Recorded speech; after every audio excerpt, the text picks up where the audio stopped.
ဒီချင်းကမိသားစုကညာအားလုံးကိုလက်နာခံပြီး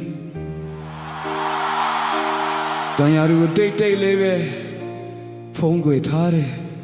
အဖေတွေတွေ့ပါ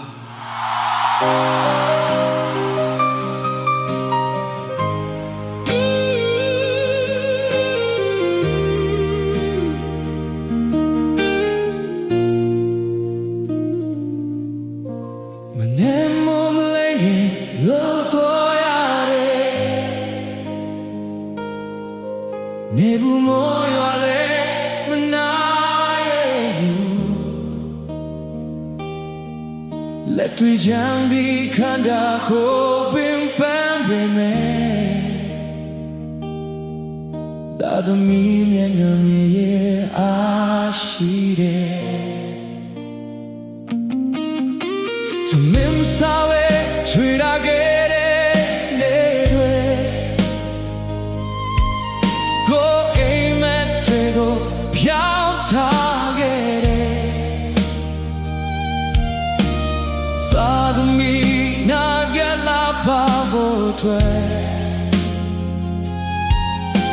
အဖေဘဝကမြဲပေးစားနေတယ်နာမသိခဲ့ဘူးမြမချာသူရှိနေတာဝေမျိုးမမီနာစုထွေရောခံရဲ့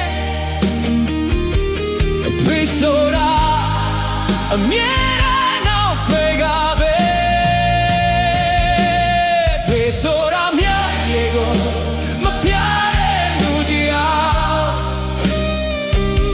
နှလုံးသားလေး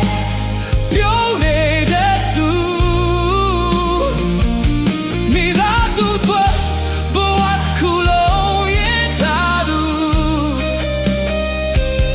ပင်ပန်းလုံးပင်မဲ့မပြောဘူး